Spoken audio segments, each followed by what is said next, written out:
Vous voulez partir votre propre podcast ou vous voulez amener celui que vous avez déjà à un autre niveau? Ça tombe bien, on loue le Studio SF, ce merveilleux studio dans lequel je suis présentement et dans lequel également on enregistre le Sans Filtre podcast parmi tant d'autres. La plupart du temps, ce qui empêche les gens de sauter dans l'univers du podcast qui est en croissance constante, c'est le manque de connaissances techniques et aussi le manque de matériel. Qu'à cela ne tienne, dans le Studio SF, on loue le studio avec tout le matériel, donc tous les micros, tous les caméras si vous voulez faire une version vidéo de votre podcast. Et ça vient aussi avec notre technicien extraordinaire, Nicole. Nicole qui va vous guider dans votre projet. Puis c'est probablement la personne au Québec qui écoute le plus de balados indépendants parce qu'il est derrière la console sur tous les balados qu'on enregistre au Studio SF. Donc, il va se faire un plaisir de vous accompagner dans ce processus-là. Si vous voulez plus d'informations au sujet de la location du studio, écrivez-nous à sansfiltrepodcast@gmail.com. Une production du Studio SF. Bienvenue au Sans Filtre, le podcast où on parle de ce qu'on veut avec nos invités. That's it. Je suis PH Quentin avec moi. Doom Plante. Le podcast de cette semaine est présenté par Vegan mais pas plate. Écoutez, c'est un podcast avec Jean-Philippe Cyr qui est le chef vegan au Québec, un chef vegan très connu au Québec. Puis on a aussi un livre de cuisine de recettes vegan. Donc si après la conversation avec Jean-Philippe, ça vous tente de dipper un petit peu dans le véganisme, veganmaitpasplate.com, on a plein d'articles là-dessus, on a plein de recettes. Puis je sais que Doom en est un fervent amateur. Donc, cette semaine, Dom, j'ai déjà spoilé ton punch. Cette semaine, comme PH l'a dit, c'est Jean-Philippe Cyr. On est super content de l'avoir pour la deuxième fois au podcast. C'était un podcast quand même assez différent du premier. Là. On a parlé de plein de nouveaux sujets avec lui. Puis on a parlé d'autres choses que du véganisme, dont premièrement, on a parlé de consommation d'alcool / problème de santé mentale. Jean-Philippe, il y a un nouveau podcast maintenant qui s'appelle Comment ça va? C'est ça, Comment ça va, PH? Ouais, Comment ça va? Puis, qui traite de ces sujets-là. Puis, fait qu'on a parlé de tout ça. Après ça, on a parlé un petit peu de... On a parlé beaucoup de méditation dans ce podcast-là. Beaucoup. Jean-Philippe a fait une retraite Vipassana de 10 jours de méditation. Fait qu'on a parlé de tout ça, les bienfaits de la méditation, comment ça marche, une genre de retraite comme ça. On a parlé, bien sûr, de véganisme, puis en lien avec la COVID-19 en ce moment, qu'est-ce qui se passe dans l'industrie de la viande, des animaux, tout ça. Puis on a parlé, ça fait pas mal le tour, fait que c'est une super belle conversation avec Jean-Philippe qui est un communicateur hors pair, super drôle, super le fun, fait que toujours un plaisir. Puis ça nous a craqué à méditer les deux. Là. Si comme nous, après la discussion, vous avez envie de méditer, je vous encourage à le faire. Là. Moi, c'est quelque chose que je veux commencer. Moi, c'est quelque chose ça fait longtemps que j'ai dans mon radar, que je me dis, ça serait bon de faire ça, tu sais. Puis, tu sais, on le sait que moi, je suis pas trop ésotérique, là, tu sais, mais puis des fois, c'est comme la méditation, c'est comme associé un peu à certains courants, mais il y a vraiment quelque chose de... Tu sais, je pense que tout le monde a intérêt à méditer puis que c'est vraiment... Comme Jean-Philippe en parle, c'est vraiment pas ésotérique, justement. Tu sais, c'est vraiment axé sur ta connaissance de toi et de tes émotions. Tu sais. Fait que c'est vraiment... En tout cas, vous allez voir, la conversation est vraiment intéressante. On est tombé dans une bonne zone, là, une zone comme on les chérit pendant le podcast là, quand ce genre de choses-là arrive. Donc, sinon, écoutez, laissez des commentaires. Abonnez-vous à notre Patreon. Là, Dom et moi, on va faire un Patreon cette semaine, sûrement. Juste exclusif à nos membres. Donc, le lien va être dans la description du podcast. Laissez des commentaires, laissez des ratings, des thumbs up. Ça fait son bout de chemin. Puis surtout, écoutez le podcast. Fait que, bonne écoute. Bonne écoute.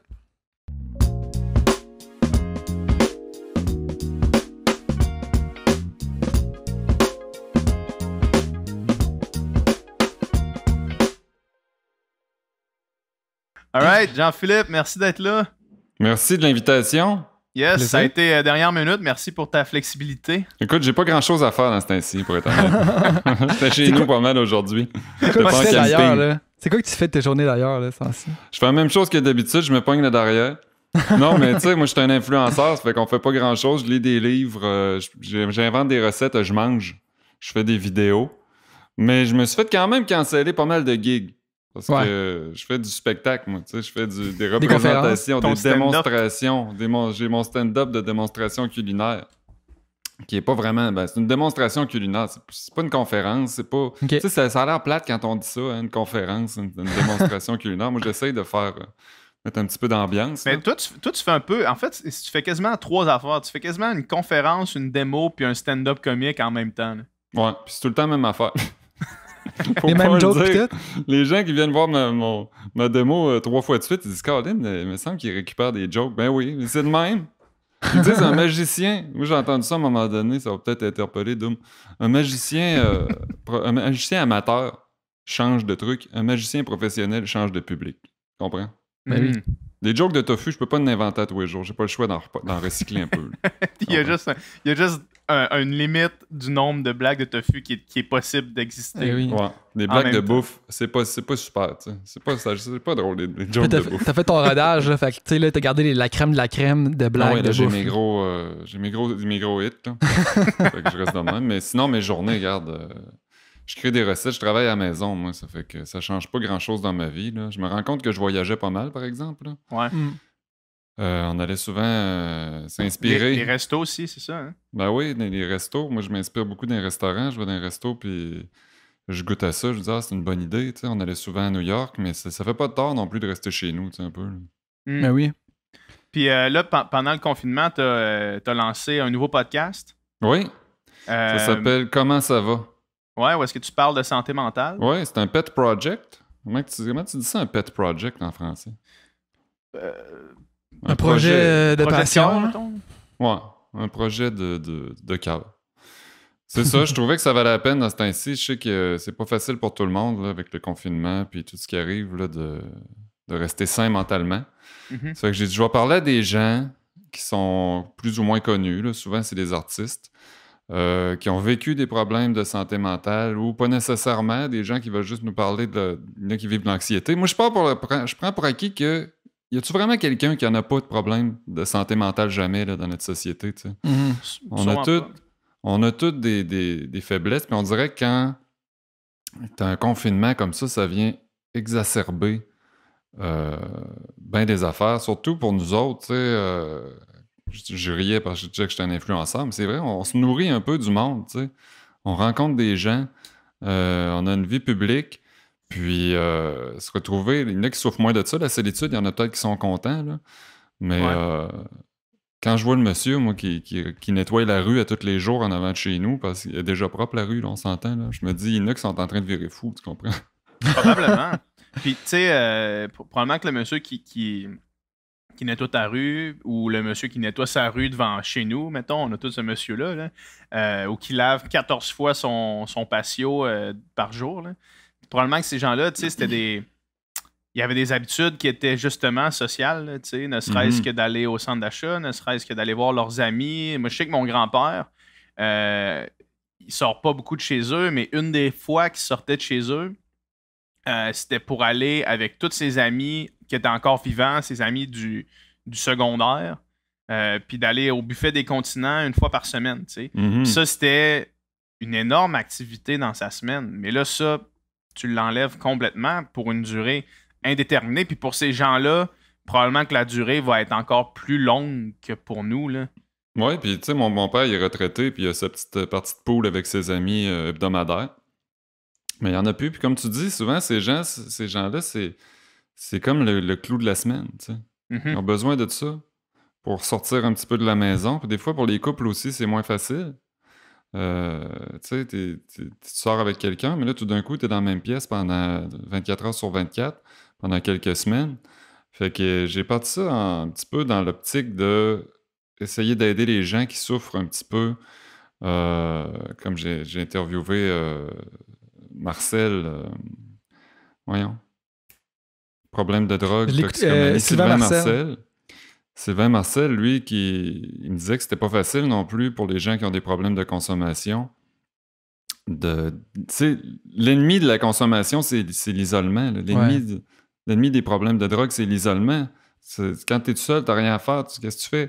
Tu vas au dépanneur, tu as cherché une petite caisse de bière, tu fumes un joint, Puis on n'a pas besoin de regarder bien loin pour voir que les problèmes d'alcool puis de drogue, c'est présent dans notre société. Quand je vois les gens faire le line-up en avant de la SQDC, en avant de la Société des alcools, des line-up incroyables, je me dis, c'est un service essentiel quasiment pour certaines personnes. Tu sais? Fait que dans notre société, je me dis, peut-être qu'il y a des gens qui sont seuls, peut-être qu'il y a des gens qui... Tu sais, moi, je prends plus d'alcool, j'en prends pas de l'alcool, j'en ai déjà pris. Moi, j'ai déjà été pas accroché à l'alcool peut-être, mais dans ma famille, mon grand-père est mort d'alcoolisme, je pense qu'il avait 45 ans. Ah ouais, OK. Oui, ça fait que j'ai un bagage familial, j'ai beaucoup d'oncles qui... Ça suit beaucoup. Il y a beaucoup de génétique dans l'alcoolisme puis dans ce Ben problème-là. Puis tu le sais, quand t'es jeune, tu prends ta première brosse, d'après moi, si tu vas être porté peut-être à avoir des problèmes à ce niveau-là. Si tu prends... quand j'avais 14-15 ans, j'ai pris ma première bière, puis Colin, j'étais bien, là. Tu comprends? Ouais, c'est ça. J'étais quasiment trop bien, là. Des personnalités, tu sais, soit des personnalités excessives ou des personnalités justement qui se sentent mieux, là, tu sais, peut-être pour patcher autre chose, là, un manque quelque part, puis là, c'est comme cette substance-là. Il y en a que c'est l'alcool, il y en a que c'est d'autres substances, c'est comme ça vient combler ce manque-là, puis là, ça devient problématique. Là. Bon, on vit dans une société d'extravertis, puis quand t'es jeune, t'es adolescent, tout le monde est pogné. Hein? On pense tous qu'on est tout seul à être pogné quand on est jeune, mais tout le monde est gêné, tout le monde est timide, tout le monde est une espèce de carapace. Puis là, tu prends de l'alcool, puis souvent, ça commence souvent comme ça, les histoires des gens que j'interviewe dans mon podcast. C'est au début, j'ai commencé à prendre de l'alcool pour me dégêner. Puis, pour faire partie de la gang. Puis là, c'est devenu une habitude, puis c'est devenu... mais tu sais, ça commence souvent de manière insidieuse comme ça. Puis c'est quoi avoir un problème d'alcool?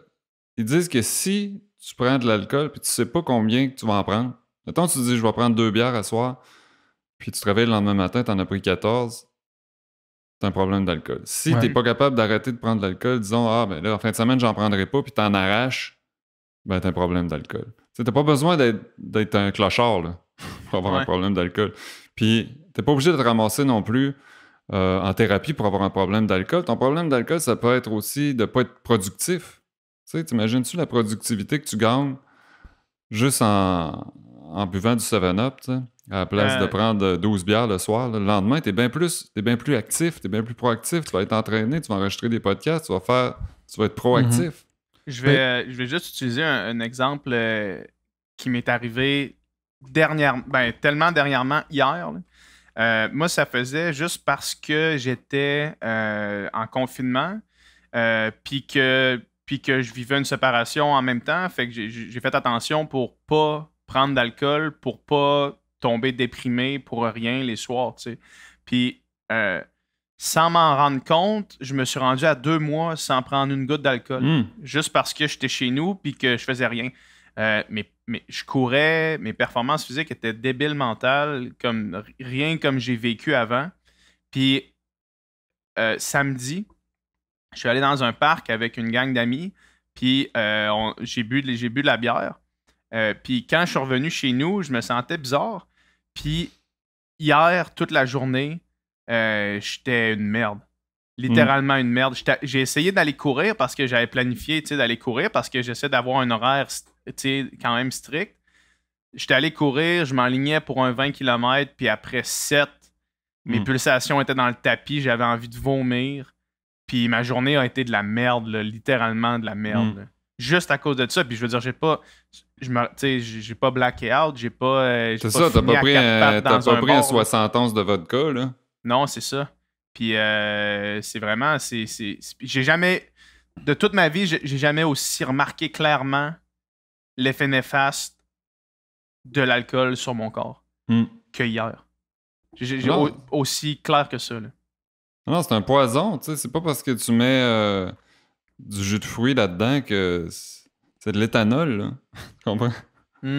Fait que pour toutes ces raisons-là, je trouve qu'on assiste vraiment à une espèce de romantisation aussi de l'alcool sur les réseaux sociaux depuis le début du confinement, là. Tu sais, tout le monde mérite-tu le verre de vin, puis ont-tu hâte, puis il y a plein de mimes, puis il y a plein d'affaires de même, tu sais. Mais pendant que tu prends un verre de vin, comme tu disais, PH, tu fais pas d'autre chose, tu sais. Tu restes, c'est comme si ta vie, à un moment donné, tu te réveilles au bout de 10 ans, puis tu te dis, qu'est-ce que j'ai fait les 10 dernières années, tu sais. Moi, ça fait peut-être 10 ans que j'ai arrêté de prendre de l'alcool. Point? Puis, 100%? Ben, 100%. Tu sais, je vais me têter un verre de vin, là, souvent, quand je vais au restaurant pour accompagner ma blonde, là. Mais je vais en boire 2 gorgées, tu sais. C'est juste pour pas me faire dire « Hey, t'es-tu enceinte? » Non, mais c'est vrai. C'est surtout ça, tu sais. Il y a la pression sociale aussi. Ouais, De dire, pression pourquoi sociale, tu bois pas d'alcool? T'as-tu un problème d'alcool? Y a-tu quelque chose qui va pas? Pourquoi? Tu sais, ça fait que tant qu'à ça, tu te prends une bière quand t'es pas. Si t'essaies d'arrêter de consommer, puis t'es dans les alcooliques anonymes, va pas te promener avec une bière dans un party, là. Mais si tu veux éviter la stressisation sociale, il n'y a rien qui est mieux que de prendre un verre de vin puis de pas le boire ou de prendre une bière sans alcool ou de prendre un Coke puis tout le monde pense que tu bois du rum and Coke. Mais ça, c'est quelque chose qui est réel. Là. La pression sociale de boire de l'alcool, c'est tellement omniprésent. T'sais, moi, une fois dans ma vie, j'ai dit je vais prendre un break. J'avais arrêté pendant 3 mois, juste pour dire que je trouvais que je consommais plus. Puis j'avais pas. C'était pas problématique, mais je me suis dit, bon, je peux pas faire de tort de juste prendre un petit break pendant 3 mois. Puis c'est une période que je jouais beaucoup de musique dans les bars. Justement, j'étais tout le temps dans les bars. Fait que, tu sais, la justification, juste premièrement, comment awkward tu peux te sentir sans verre dans les mains dans un bar, tu sais. Deux mains juste ça, tu sais Qu'est-ce pas que je fais avec mes doigts? Qu'est-ce que je fais avec mes mains quand j'ai une conversation avec quelqu'un puis j'ai pas un verre dans ma main, tu sais. Puis justement, la question, tu sais, ça pouvait être 5-10 fois par soir, là, tu sais, qu'il fallait que j'explique les raisons pour lesquelles comment ça tu bois pas, non. Puis à la fin, c'était rendu que je faisais des shots de coke avec ceux qui faisaient des shots de Jagger juste pour dire que je me sente dans la gang, là, tu sais, parce que justement, tu sais, l'alcool agit comme un genre de lubrifiant social, tu sais, pour justement déjeuner le monde puis stimuler les conversations, les rapprochements aussi, tu sais. Fait que là, c'est comme, bon, ben, quand t'en bois pas, ça peut être l'alcool, c'était comme... Avant, les gens, il y avait la cigarette. Tu sais, t'as remarqué, quand les gens ils rentraient dans un party, tout le monde s'allumait une cigarette. C'était comme les gens sont stressés, ils s'allument une cigarette. À cette heure, ça a été le cellulaire maintenant. Le cellulaire a remplacé la cigarette. Les gens arrivent d'un party, sont tout seuls, sont mal à l'aise. Ils vont regarder leur, tu sais, ils vont checker leur cellulaire. Puis comme tu le dis, surtout toi, t'es dans le domaine du spectacle, quand tu fais des prestations d'un bar, souvent, ça déjeune un petit gin tonic. Ouais. Moi aussi, j'ai fait du chansonnier quand j'étais plus jeune dans les bars. Ça. Puis à un moment donné, tu te fais payer des verres, puis c'était pas le meilleur show non plus à un moment donné, quand t'es rendu 3h du matin. Là. Pas le meilleur show, mais des fois, ouais, c'est ça. Il y a comme une espèce de ligne avec laquelle jouer parce que le fait de boire, justement, ça entraîne des fois le public à être plus sur le party, puis ta job, c'est d'être là pour mettre le monde sur le party. Fait que ça peut être un peu...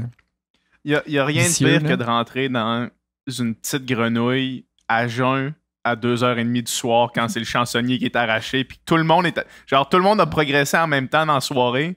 Puis là, toi, t'arrives dans ça, puis tu vois le comportement, puis tu fais que non, il n'y a rien qui est le fun ici. Pour vrai, l'alcool, là, ça peut faire des affaires tellement là, ridicules au monde. T'sais, moi, justement, des fois, il y a des soirs que je me dis, bon, je boirai pas à soir parce que je peux pas boire 4-5 soirs semaine tout le temps, là, tu sais. Puis des fois, justement, là, à 2-3 heures du matin, quand tout le monde est bien chaud, tu vois des affaires, tu te dis, hey boy, la bêtise humaine, là, l'alcool peut vraiment faire ressortir ça. Tu sais, des fois, c'est pas chic, là, tu sais. Ça rend pas plus intelligent. On a l'impression que ça rend plus créatif. Ça rend pas plus créatif. Ça brime la créativité. Tu sais, si tu prends un coup, puis le lendemain, tu essaies d'écrire des blagues, tu essaies d'être créatif, ça marche pas. Hemingway, une de ses quotes fameuses, c'est lui, il luttait beaucoup avec l'alcoolisme. Là. Puis une de ses quotes fameuses, c'est « Write drunk, edit sober ». Fait que quand t'es sous ou que t'es sous l'effet de n'importe quelle substance, tu peux écrire tes idées, mais c'est jamais bon. Il faut que quand tu les édites puis tu les relises, il faut que tu sois à jeun complètement. Ben, sur le coup, c'est bon. Tu trouves ça extraordinaire jusqu'à temps que tu les grises. Ouais, exact. Tu parles de la romantisation de l'alcool sur les réseaux sociaux.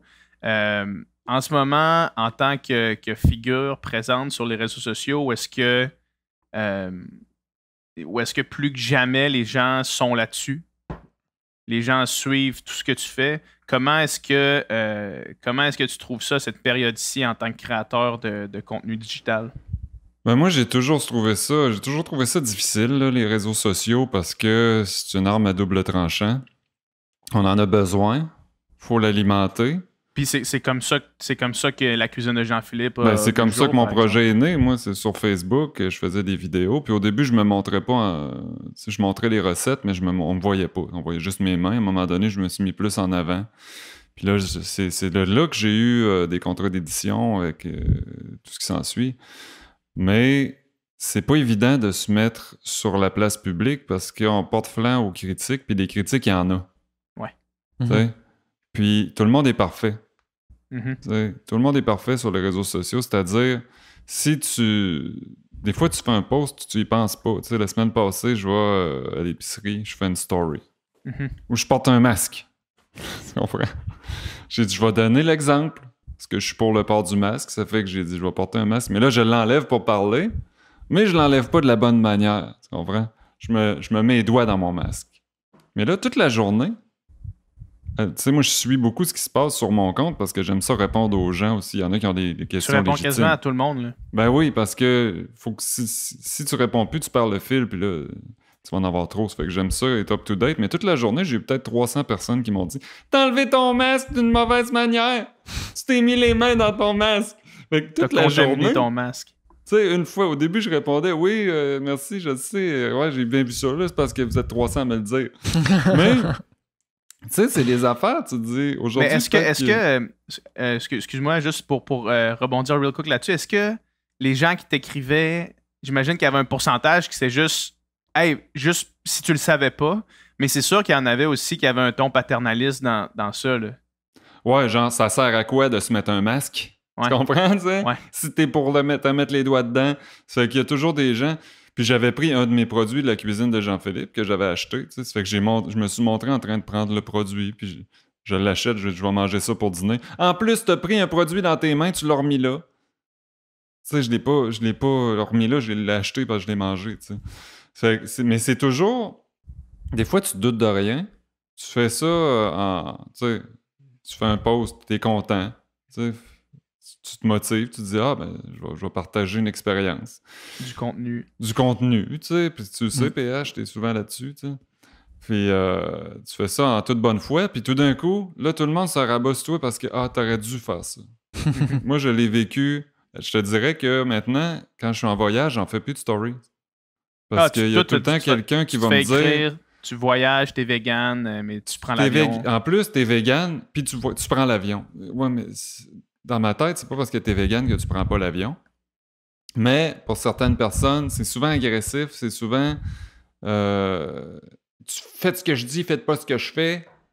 Tu prends l'avion, puis tu te dis oh, mais j'ai jamais dit aux gens de pas prendre l'avion.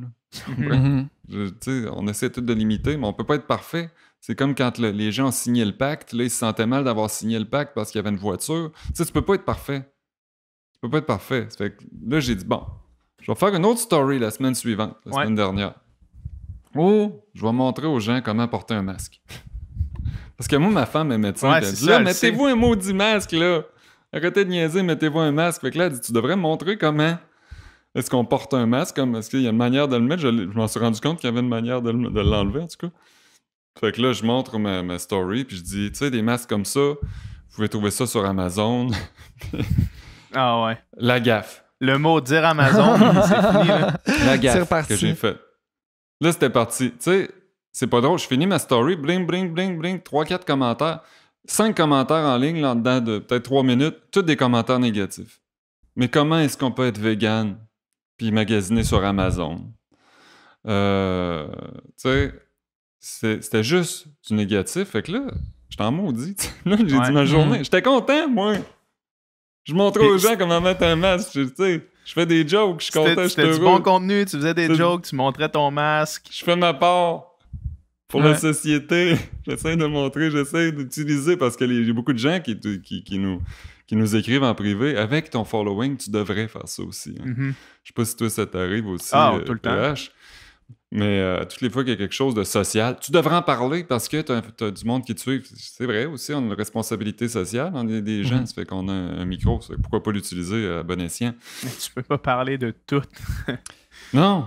Parce que, tu sais, mettons, dans les personnes qui font leur part pour le véganisme au Québec, t'es la personne qui fait le plus sa part pour le véganisme au Québec. T'es probablement le Québécois individuel qui a sauvé indirectement le plus d'animaux. Ben là, je suis pas prêt à dire ça, mais Ben, moi, je le dis. Quand là. on pense vegan, tu sais, il y a moi, il y a toi, il y en a quelques autres, là.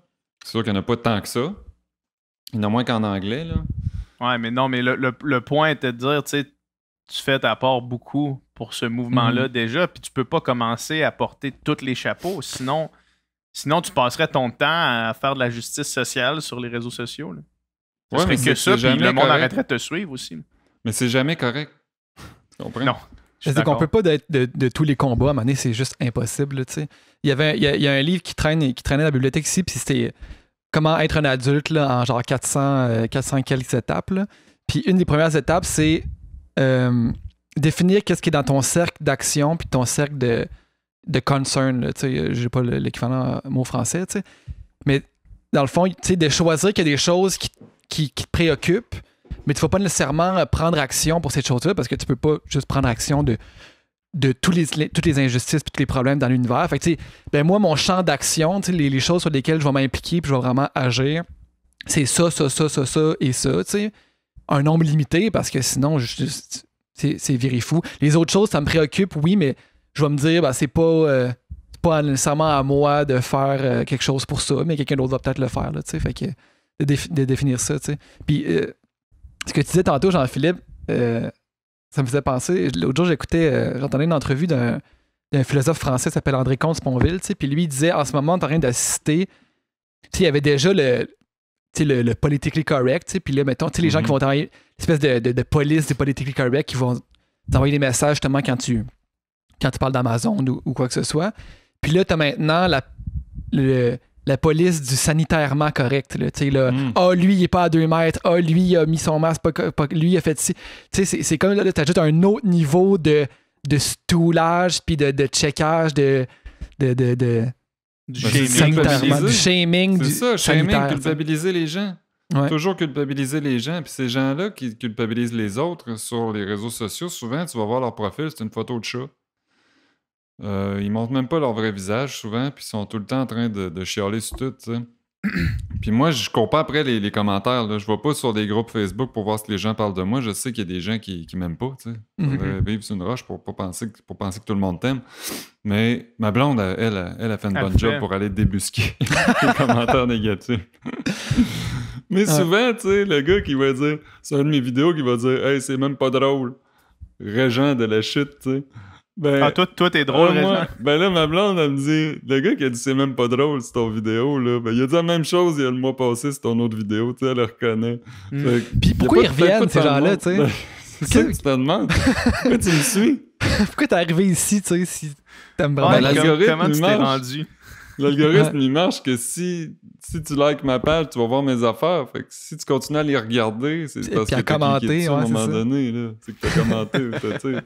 Exact. Puis tu sais, il y a vraiment une différence entre un commentaire bien articulé, constructif. Tu sais, mettons, tu sais, PH, juste cette semaine, on a reçu des emails de gens qui ont été, mettons, en désaccord avec certains propos qu'on a tenus dans le podcast. Puis tu sais, ils expliquent pourquoi. Puis après ça, c'est comme, OK, un message comme ça, je vais le prendre en considération, puis je vais comme réfléchir à mes propres agissements. Voir, tu sais, OK, est-ce que c'est moi qui est dans le respect aussi, tu sais, en commençant par j'écoute ce que vous faites, j'aime ce que vous faites. Est-ce que c'est moi qui est dans l'erreur? Tu sais, je veux dire, n'empêche que, mettons, il y a un questionnement à avoir sur la consommation sur Amazon. Tu sais, il y en a un questionnement à avoir. Ben oui. Mais après ça, si c'est dit d'une manière irrespectueuse ou d'une manière agressive ou tout ça, ben c'est pas constructif, ça. Mais si c'est dit, justement, tu sais, moi, quand il y en a des messages comme ça vraiment bien articulés, ben ça me fait questionner mes propres agissements, tu sais, puis ça c'est constructif, ça. Mais il y a vraiment les deux, là, tu sais. C'est certain, mais quand c'est pas là qui est ton propos, tu sais, tu t'agirais pas comme ça à quelqu'un que tu rencontrerais dans la rue, tu sais. Non. Qui te dit « Ah, je viens de m'acheter des masques sur Amazon. » Hey, là, tu savais-tu qu'Amazon, c'était le diable? Tu te fais pas des amis comme ça, tu sais. Puis, t'as raison, Doom, ça se peut que ça fait réfléchir. Tu sais, parce que quoi que tu fasses, t'en as des commentaires négatifs. À un moment donné, il y en a un qui j'avais pris un Uber, puis là, j'étais rendu que... j'étais le diable en personne parce que je prenais tu donnais ta carte de crédit à Mark Zuckerberg, là. C'est ça. Mais là, je me dis... des fois, ça peut te faire réfléchir. Tu te dis, OK, peut-être que je devrais pas prendre de Uber. Tu peux te renseigner là-dessus, tu sais, mais je prends encore des Uber, là, parce Mais que surtout, ça m'a pas... le véganisme, ça touche tellement large. Tu sais, ça touche à l'environnement, ça touche à l'éthique animale, ça touche à la santé. Fait que, tu sais, on dirait que la Tu communauté... t'exposes sur 3 flancs. C'est ça, tu t'exposes sur tellement de flancs. Fait que là, après ça, la marge d'erreur de choses que tu peux faire pas correct, il y en a un qui sera pas d'accord avec ce que tu as fait parce que au niveau environnemental, c'est pas correct, mais l'autre va te dire au niveau de l'éthique animale, puis l'autre. Fait que là, l'autre pour ta santé, il va te critiquer. Fait que là, t'as tellement de chances de te tromper parce que finalement, ça touche à tout le véganisme. Le problème de base, c'est que les gens, ils t'idéalisent quand t'es une personnalité pseudo-publique. Tu sais, j'étais en France, puis je buvais un Coke Diète avant une présentation. Quelle erreur! Les gens... Non, mais sérieusement, il y a du monde qui était comme déçu de moi, là. Mais vous buvez du Coca? Eh oui, je prends un Coke Diète une fois de temps en temps. Ah, mais là, je suis déçu, là. Tu comprends? C'est à cause que j'étais pas en train de me shooter de l'héroïne.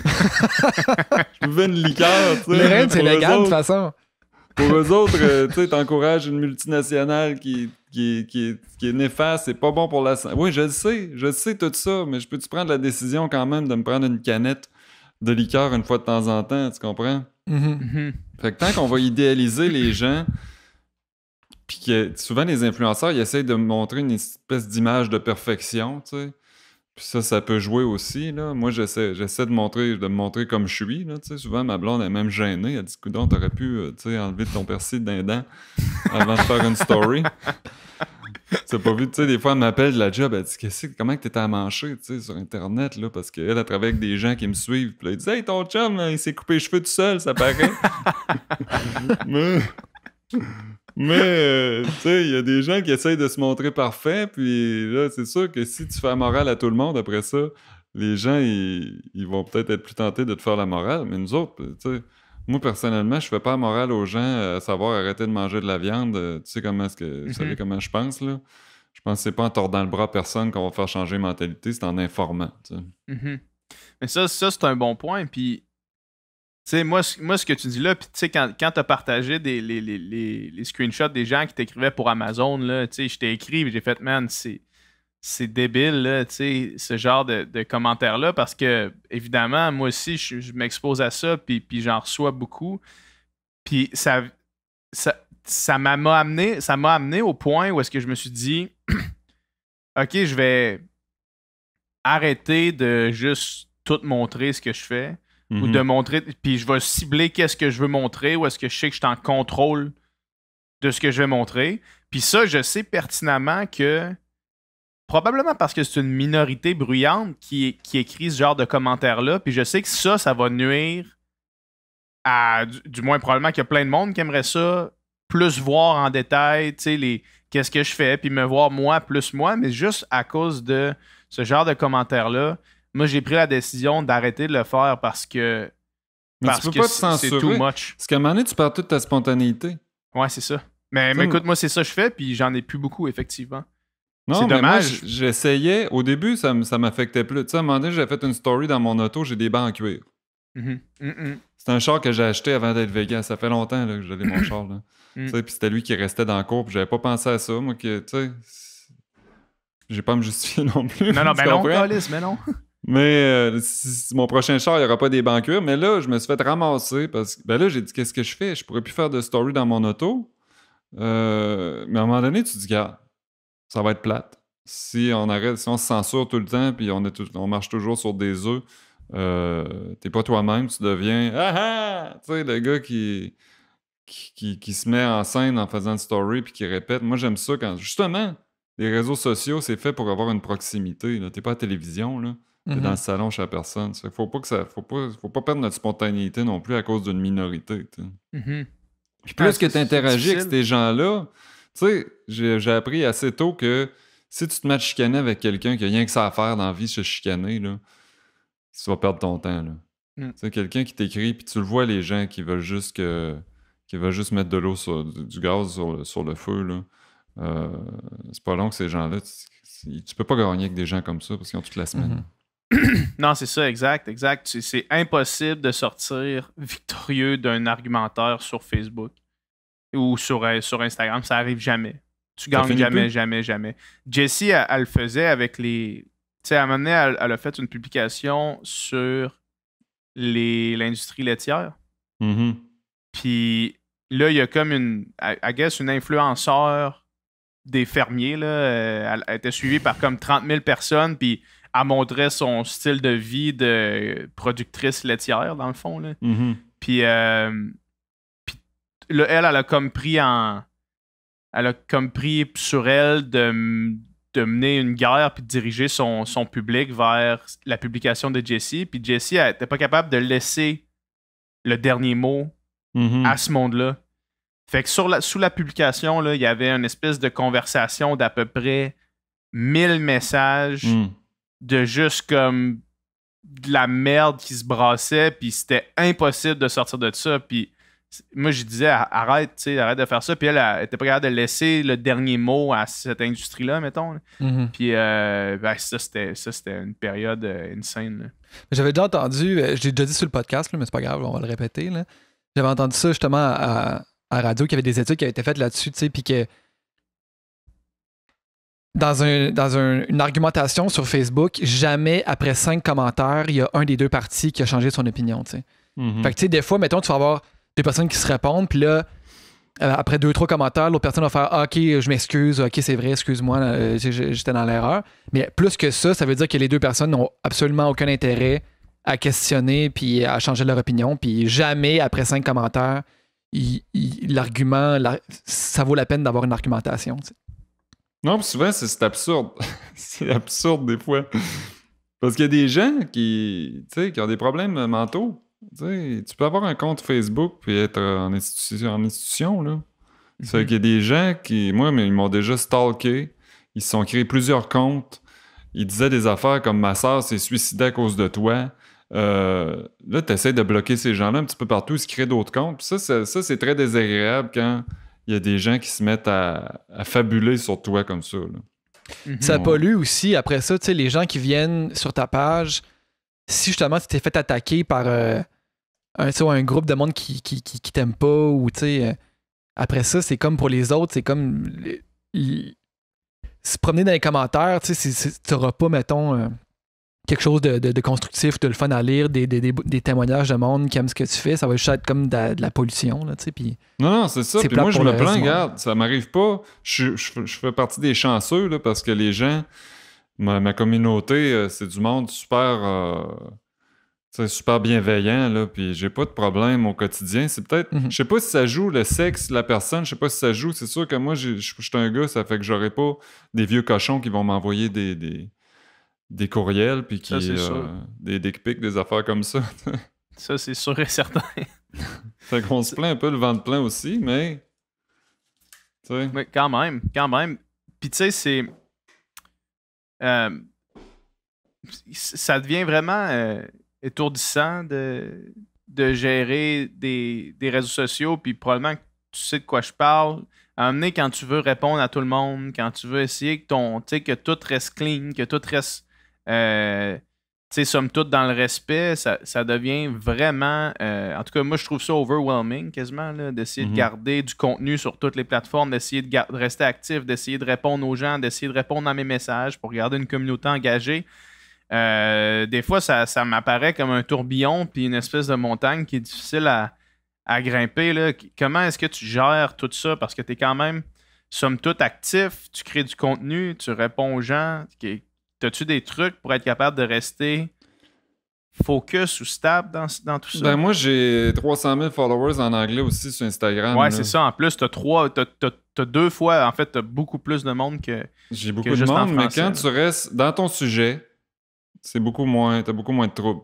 Si je fais une recette, OK, c'est certain que si je mets de l'huile dans ma recette, il y en a une gang qui va chialer qu'il y a de l'huile puis c'est pas bon pour la santé. Si je mets du sucre ou du sirop d'érable, il y en a qui vont dire c'est sucré. Mais tu sais, quand tu restes dans ton sujet, c'est pas très controversé de faire une recette de fromage, là. En anglais, est-ce que tu montres aussi Jean-Philippe ou ça reste le Buddhist Chef? Ben, c'est moi, c'est la même personne, là, tu Ouais. sais. C'est certain qu'en anglais, c'est pas ma langue maternelle, ça fait qu'il faut que je pense plus à mes interactions. Ça me demande plus d'énergie d'interagir en anglais. Mais en anglais, t'as la mafia du plant-based diet, là. Ça, Ok. c'est des gens qui sont vraiment axés sur la santé à tout prix. Ça fait que Ça le existe moindrement... un petit peu en français aussi. Là. Oui, quand même, mais je trouve que c'est moins pire en français, là. C'est peut-être parce que les gens ils connaissent mon style puis ils savent que je suis pas un freak là, du sans gluten, mettons. Là. Ouais. Mhm. Mais en anglais, aussitôt que tu vas mettre un ingrédient comme de l'huile végétale, le monde, là, la moitié des commentaires, ça va être là-dessus. Parce Ok. qu'il y a une espèce... C'est encore, vegan, c'est pour la santé. Je sais pas... on sait que c'est pas pour ça. Il y a plusieurs raisons pour lesquelles on veut devenir vegan, là. Mais en anglais, ça devient lourd. Puis moi, je réponds pas à ces gens-là. Là. Tu sais, quelqu'un, je fais une publication.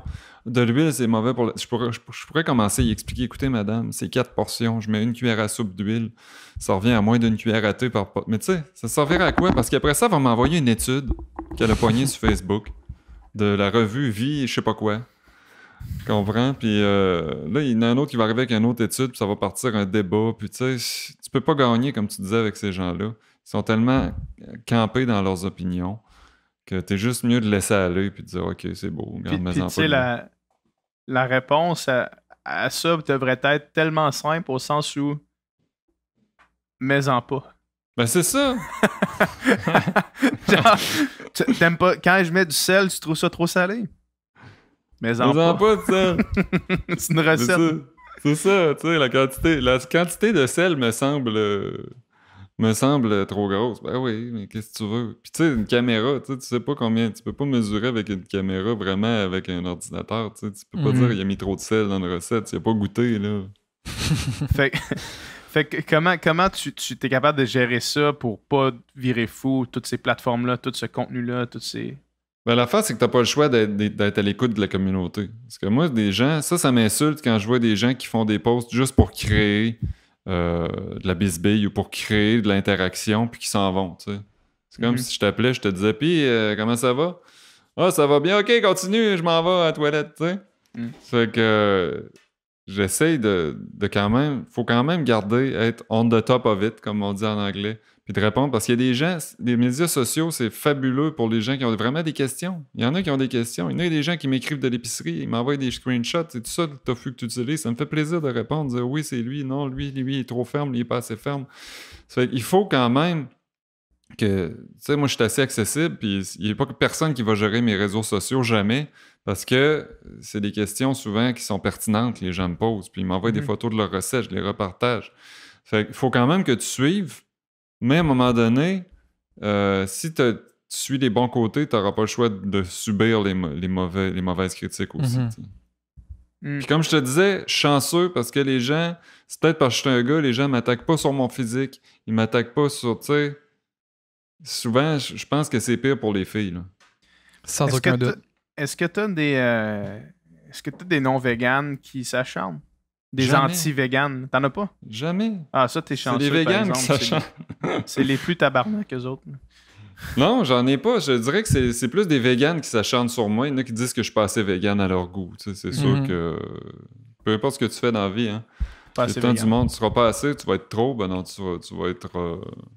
Mais tu sais, à un moment donné, c'est à comme- qui tu t'adresses aussi. Tu t'adresses-tu, tu sais, à l'extrait, tu sais, au plus vegan des véganes, puis à cette clientèle-là précise, ou tu t'adresses à toute personne qui est intéressée à diminuer sa consommation de viande, puis cuisiner des recettes véganes de temps en temps? Moi, je m'adresse à tout le monde, à monsieur, madame, tout le monde. Puis ce qui m'insulte, c'est quand quelqu'un arrive sur ma page plein de bonnes intentions, puis il dit « Oui, j'ai décidé d'arrêter de devenir végétarien. » Puis j'essaie de l'encourager. Puis il y a des véganes qui se rabattent sur lui puis qui disent « Ouais, mais là, végétarien, c'est pire que pas être végan. C'est pire qu'être omnivore parce que tu manges des œufs. » Tu sais, on peut-tu se calmer le pompon puis commencer par encourager les gens qui font un effort Exact. avant de condamner toujours puis regarder la bête noire puis de dire « C'est sûr, ben oui, la personne, elle continue à manger des œufs. Peut-être qu'à un moment donné, quand elle va être rendue là, elle va arrêter d'en manger. Mais pour l'instant, elle fait déjà un effort. » Tu sais, elle fait déjà l'effort de ne pas manger de viande la semaine, mettons. Fait qu'arrêter de partir de la bisbille puis d'essayer de... Tu sais, le mouvement vegan a un gros problème de communication, je pense.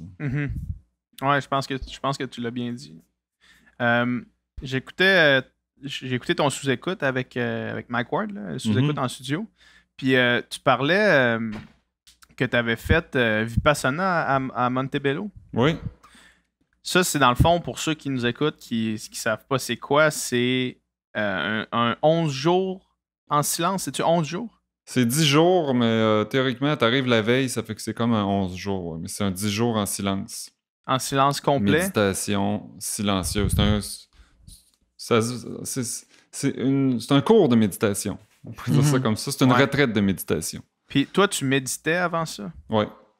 Moi, je méditais avant.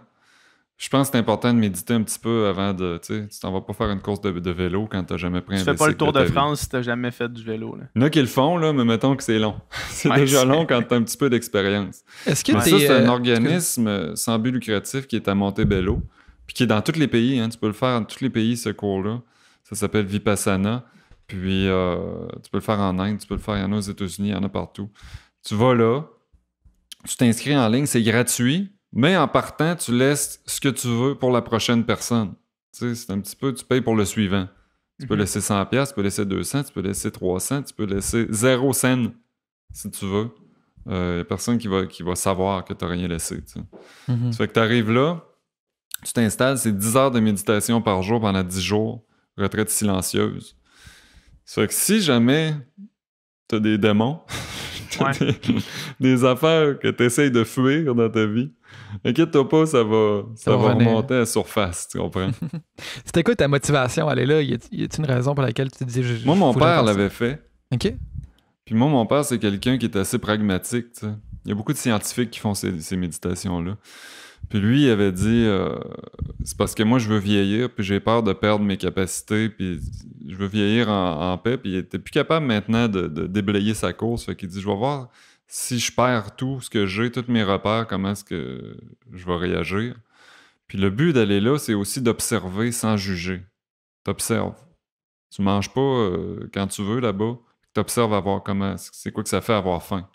Tu sais, quand t'as faim, puis tu peux pas ouvrir la TV, tu peux pas regarder ton cellulaire, t'es obligé de t'asseoir les yeux fermés pendant 3 heures de temps. La faim, tu te rends compte qu'elle monte, puis elle descend. Elle vient, elle repart. Puis c'est pareil pour la douleur. Quand t'es assis en indien depuis 1 heure, puis ça t'élance là, dans le dos, dans la jambe ou dans les genoux, ben, tu te rends compte que la douleur, c'est quelque chose qui vient puis qui repart. C'est pas constant. C'est pas comme si tu étais plugué sur le 220, la douleur. Puis ils disent que si tu as de la douleur en quelque part, essaie de l'observer sans juger. Fait que tu observes, tu sais quoi, c'est-tu plus ça tire, ça brûle, ça chauffe, ça pique, qu'est-ce que ça fait, tu sais? Fait que la méditation, c'est le contraire de la pensée positive. La pensée positive, c'est de se dire « Ah, je vais m'imaginer que ça va bien, puis ça va changer ma manière d'être. » La méditation, c'est de dire « Je suis dans l'état que je suis présentement, je vais observer dans quel état je suis, puis à un moment donné, tu observes tellement que ça disparaît. » C'est pas plus compliqué que ça, là. Moi, tu connais Carl Saucier-Bouffard, Jean-Philippe, qui est un prof d'éthique animale au Collège Dawson. Ouais. Puis lui, c'est lui qui m'a parlé de tout ça en premier, en fait. Puis depuis, ça a toujours été... ça a toujours piqué ma curiosité. Moi, j'ai jamais fait de méditation de toute ma vie. Mais ça fait plusieurs personnes. Dernièrement, j'ai eu quand même des problèmes de gestion de stress.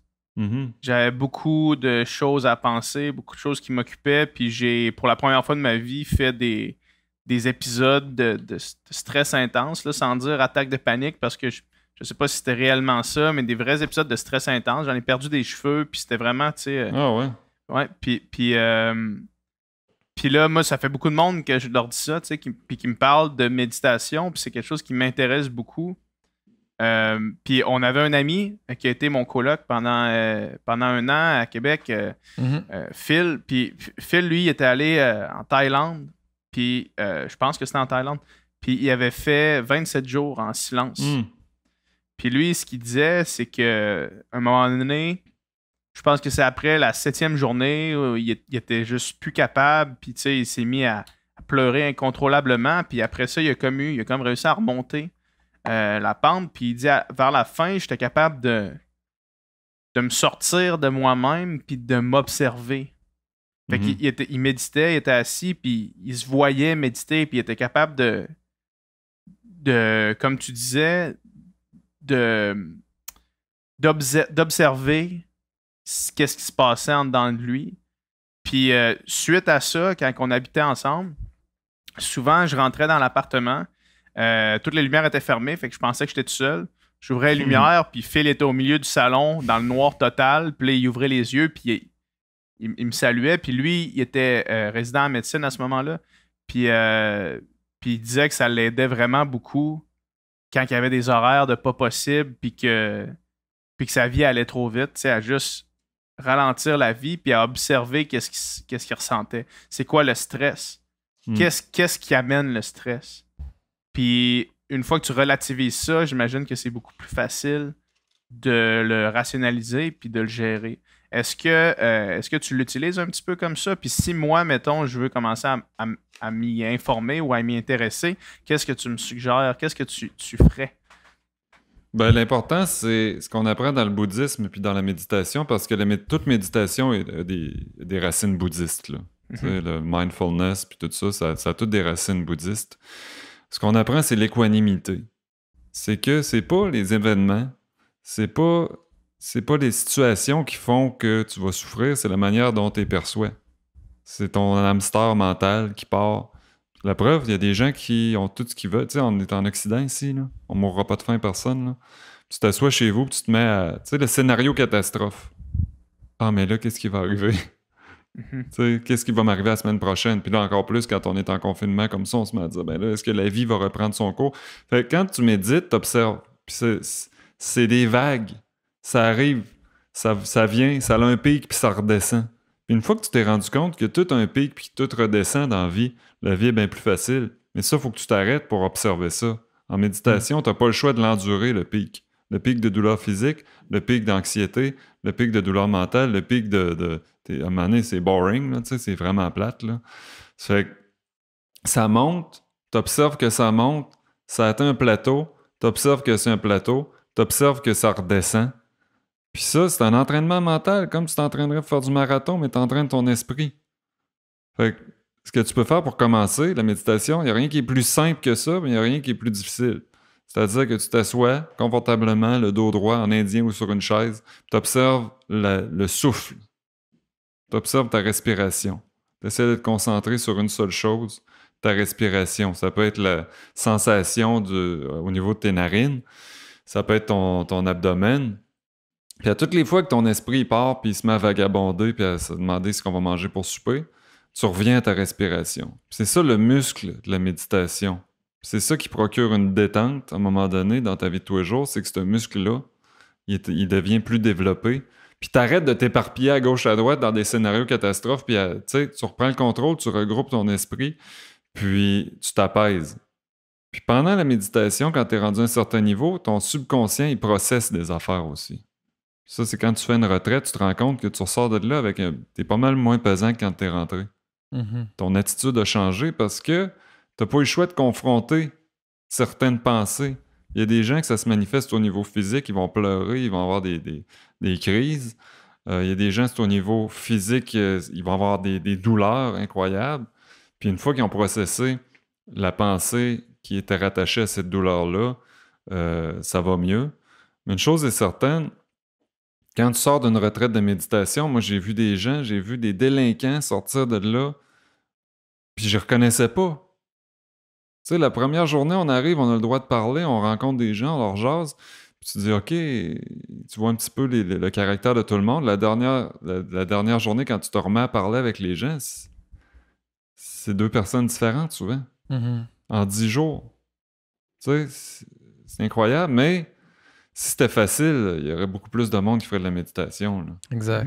J'ai un ami qui a fait cette retraite-là, justement, puis c'était un peu ça que son constat, là, justement, ce qui s'est passé, c'est que c'est une période de sa vie quand même assez difficile, tu sais, puis même il y avait des choses qui le pesaient, qui le travaillaient, qui étaient là, enfouies en lui, puis qui n'avaient même pas de connaissance. Puis c'est par la méditation, après des jours en silence, justement, qu'il s'est rendu compte que ces choses-là, complètement enfouies, rejaillissaient. Puis là, justement, lui aussi, tu sais, c'était des journées à pleurer, des journées à avoir des réactions physiques, des spasmes, tout ça, puis jusqu'à ce que ça passe. Puis après ça, c'est comme, OK, il y a quelque chose qui était réglé, tu sais. Puis c'est aussi ce qu'il m'expliquait, c'est de faire de toutes ces dépendances. Tu sais, on parlait de dépendance au début du podcast, puis tu sais, pas seulement à l'alcool, la drogue, puis toutes les choses vraiment addictive, mais on est tous dépendants à 1 million d'affaires dans notre vie. Là. On est dépendant à nos téléphones, bien sûr, mais on est dépendant à tout ce qu'on fait au quotidien. Je veux dire, il y a tellement d'actions qu'on prend de manière inconsciente, tellement de choses qu'on fait à tous les jours sans même s'en rendre compte. Puis là, on se défait de tout ça. Tu fais absolument rien à part justement être pleinement conscient de ce que tu fais, te concentrer sur ta respiration. Puis après ça, c'est quand tu te défais de tous les milliards de stimuli qu'on a tout le temps. Après ça, mais après, tu sais, là, moi, je raconte ce qu'il m'a raconté, mais après ça, Jean-Philippe, tu pourras acquiescer ou non à ce que je dis. Mais après ça, un petit coup de vent, une petite brise, je veux dire, tu vas la sentir tellement plus intensément, un petit quelque chose. Après ça, quand tu vas revenir dans ta vraie vie, chaque petite action, chaque petite chose, chaque comportement aussi qu'on a, tu vas en être conscient. Puis tu vas justement avoir tellement de recul, j'ai l'impression, sur toutes ces petites choses-là qu'on fait. Après ça, justement, on est aussi dépendant à parler raide à notre chum, notre blonde, assis à ça. Puis après ça, c'est comme, OK, quand tu en es conscient, puis tu te rends compte dessus de tous les petits détails, les petits comportements, c'est bien plus facile de défaire aussi des mauvais plis, mauvaises habitudes, j'ai l'impression. T'as entièrement raison. Ils disent que quand tu fais une retraite de méditation, tu as des réponses à des questions que tu t'es jamais posées. Mm-hmm. Tu sais, tu as des choses qui arrivent, tu te dis « Wow! Hey, je me rappelle de des affaires que j'ai vécues quand j'étais enfant. Comment ça se fait? Ça sort d'où, ça? » Puis, je sais pas si tu sais ce que c'est de s'asseoir en silence pendant 10 jours, sans parler, sans communiquer, mais t'en processes des choses. Là. Mm-hmm. Puis une chose est certaine, quand tu sors de là, t'es beaucoup plus humain, t'es beaucoup plus patient avec les gens que quand t'es rentré. Ça, c'est la première chose que j'ai remarqué, puis ma blonde aussi, elle l'a remarqué, tu sais, j'étais rendu beaucoup plus calme, puis beaucoup moins impulsif. C'est sûr, je venais de sortir de 10 jours de silence, tu vas me dire, là. Mais ça fonctionne vraiment. Puis les gens que tu rencontres là-bas, beaucoup d'ingénieurs, beaucoup de gens très cartésiens, tu sais, c'est pas une affaire wouhou où il y a des esprits, puis des... Tu sais, c'est pas... Moi, je suis allergique à ça, là, la pensée magique, là, puis le secret, des affaires comme ça, là, c'est le contraire de ça. C'est juste d'observer la réalité comme elle est, sans se mettre un paquet d'histoires, sans attacher un paquet d'histoires à de quoi je vais avoir l'air, puis si je fais ça, puis qu'est-ce que les autres vont penser, puis tu sais. Fait que toi, t'as vraiment senti un avant-après de cette retraite-là. T'es ressorti de là, puis t'as remarqué, t'as vu une différence, t'as vu un changement. Oui, il y a un changement qui s'opère, c'est certain, mais t'as pas besoin de faire une retraite en partant pour avoir un changement qui s'opère dans ta vie en méditant. Tu as juste à t'asseoir, tu commences par 5 minutes par jour, tu commences par 10 minutes par jour, une demi-heure. Si tu es capable de faire une demi-heure de méditation, là, sans bouger, assis, tu es prêt pour faire une retraite comme ça. Là. D'après moi, là, si, mettons, tu es capable de faire un 20 minutes, là, je te dirais, si tu es capable de faire 20 minutes 2 fois par jour, tu es prêt à aller dans une retraite comme ça. Une retraite vipassana. Si tu n'en as jamais fait de ta vie, ça se peut que tu trouves ça rough les premières journées. Il faut quand même que tu sois... Au début, la méditation, c'est trouver sa position de méditation aussi, qui est difficile. Mm-hmm. Tu sais, moi, j'ai une espèce de petit banc que je me suis patenté avec des coussins, puis je sais comment est-ce que je suis confortable. Là, tu sais, c'est comme un vélo, c'est comme n'importe quoi, il faut que tu l'ajustes. Là. Mais quand tu es en retraite de méditation, c'est pas le temps, tu es dans la course, là, c'est pas le temps d'amancher ton bicycle puis de dire j'aurais peut-être dû prendre un bicycle qui est plus haut. Puis j'aurais peut-être baissé mon banc, là, tu comprends? Est-ce que tu médites à tous les jours encore? Oui. Tout le temps? Puis est-ce que tu as une routine qui est établie?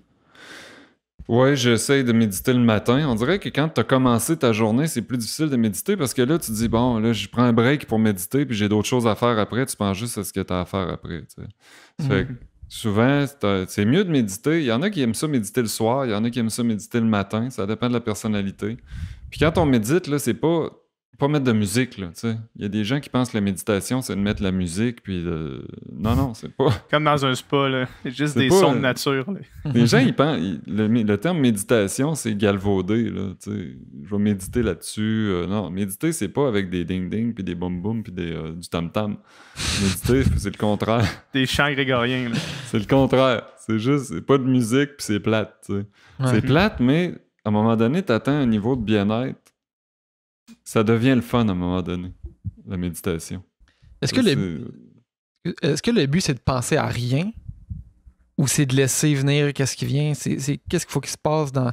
Quand tu as des pensées, hey, j'ai-tu fait mon rond de poêle ou je fais-tu du spaghetti à soir ou de la courge? Est-ce qu'il faut que tu le laisses venir ou faut que tu le chasses, cette pensée-là? Il faut que tu le labels. C'est-à-dire, il faut que tu dises penser, puis tu la laisses aller. Faut pas que tu essaies d'arrêter de penser. Tout le monde en a des pensées. Là. Mhm. Moi, je médite, j'en ai des pensées qui vont arriver. Mon rond de poêle, il va arriver, ce sera pas long aussi. Là. Sauf que tu l'étiquettes, tu dis, une pensée, puis tu la laisses aller comme un nuage dans un ciel. Toi, t'es le ciel. Puis la pensée, c'est le nuage. Ça a l'air bizarre, là, mais... Tu sais, le nuage, il reste pas là, là. Depuis qu'on a commencé à se parler, il y a un nuage, il a bougé, là. Fait que, tu sais, c'est fluide. Puis à un moment donné, tu réalises que toi, t'es pas le nuage, t'es le ciel. T'es un canevas. Puis la vie, elle vient t'écrire des affaires dans la tête, puis t'as le choix d'y croire ou de pas les croire. Puis tu prends du recul. Mais tu découvres qu'il y a une espèce de centre dans toi. Tu peux être centré, puis pas avoir toutes ces pensées-là qui t'agressent, c'est possible. Il suffit de l'entraîner. Il suffit de se pratiquer. Mais la méditation, c'est d'essayer de découvrir qu'est-ce qu'il y a en dessous des pensées. C'est quoi l'autre niveau qui est là? Puis ça, c'est stable. Puis ça, c'est pas angoissé. Ça, c'est pas déprimé. Ça fait pas de crise d'anxiété. C'est ton centre. Mhm. Puis là-dessus, la vie vient dessiner des pensées, puis il y a des choses qui arrivent. Mais plus que tu t'habitues dans la méditation à laisser passer les pensées, quand tu n'es plus en méditation, par défaut, tu vas avoir acquis cette capacité-là de laisser passer les choses. Ça fait que quand quelqu'un, tu vas être dans le trafic puis il va t'envoyer promener, ça va te couler comme de l'eau sur le dos d'un canard.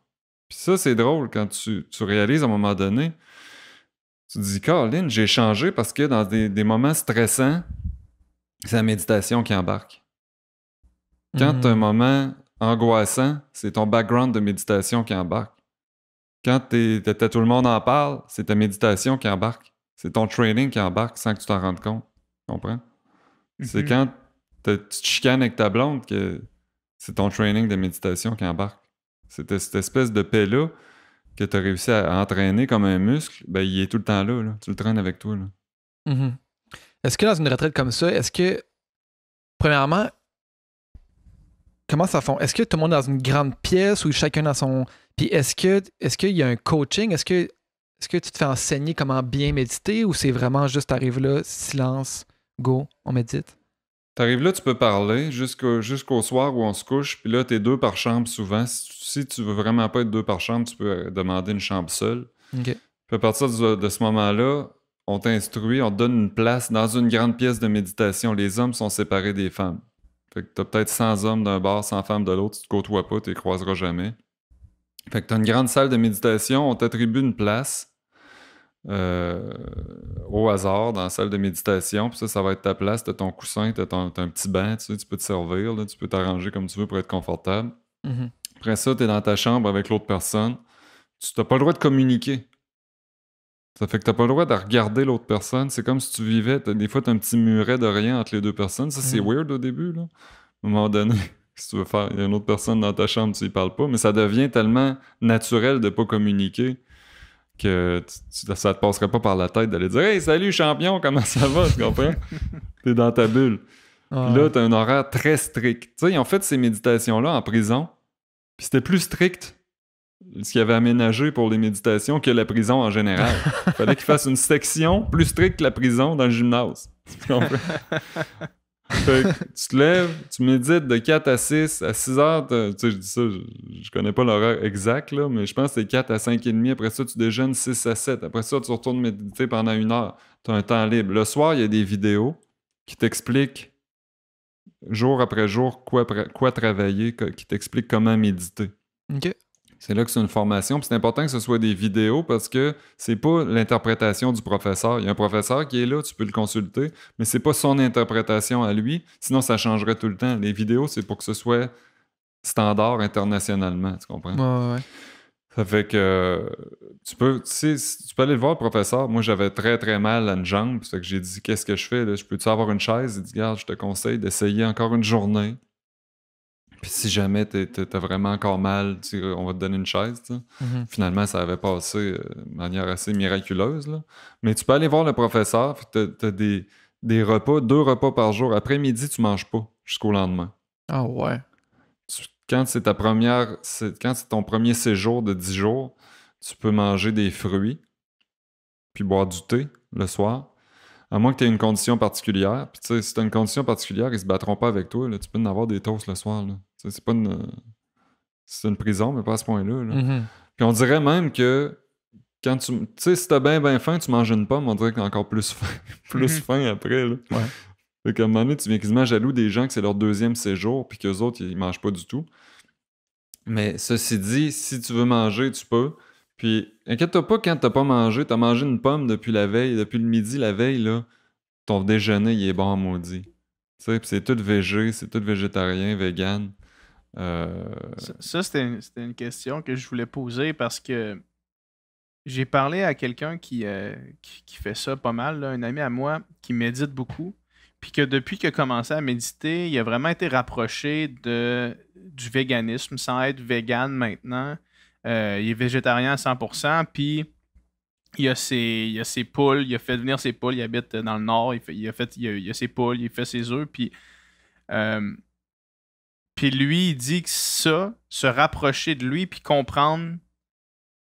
Lui, il disait comprendre sa place sur la planète, puis sa place, surtout la place de sa conscience dans son propre corps. Il dit ça l'a beaucoup rapproché du véganisme, puis de cette pensée-là d'essayer d'être le plus possible en symbiose avec la planète. Est-ce que ça, c'est quelque chose qui. Pourquoi est-ce que ces deux affaires-là sont liées?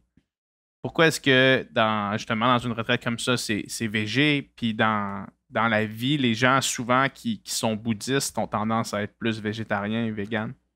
C'est parce que le bouddhisme, c'est de pas créer de souffrance. Ça fait que veux pas, dans ce cours de méditation-là, c'est pas un cours sur le bouddhisme, mais ça a des racines bouddhistes. Ça fait que il y a, une petite méditation qu'on fait à chaque fois qu'on finit notre méditation qui s'appelle Metta. Ça a l'air quétaine, là, mais c'est d'envoyer de l'amour à tout le monde. Ça a l'air cucu de même.